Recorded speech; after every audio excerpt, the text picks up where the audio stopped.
maybe tomorrow.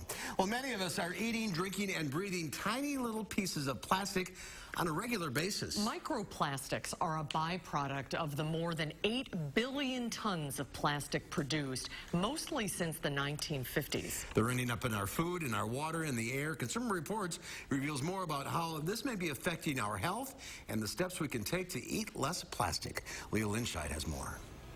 Plastic is everywhere.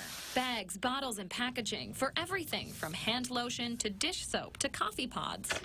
But plastic has become more than just a part of our lives. It has unwittingly become part of our diet, too.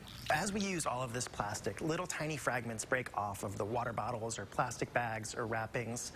We call these little fragments microplastics. They're 5 millimeters at their largest, but they can be much smaller. They can be microscopic. And they end up in the food that we eat, the water that we drink, and even the air that we breathe.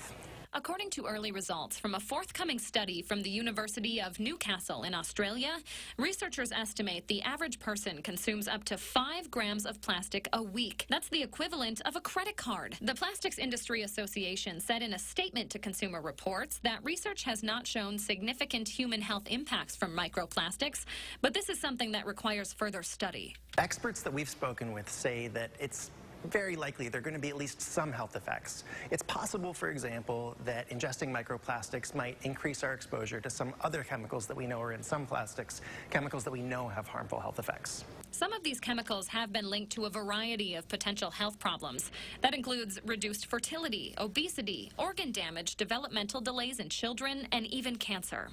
So how can you eat less plastic? First, start by drinking tap water. Microplastic levels in bottled water can be twice as high as tap.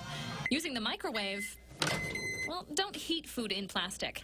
And eat more fresh food. It may expose you to fewer concerning chemicals than wrapped, packaged, and processed food.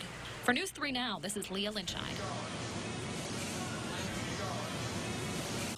Boy, that's alarming, isn't it? It is alarming. Really thought-provoking. And another thing that you may not realize about ingesting plastic, household dust is a big source of both microplastics and chemicals like phthalates. So don't eat or breathe or drink water. Yeah, drink water. Well, you can't get anything in glass anymore. No, you can't. You know, it's hard to find things bottled in glass. Yeah.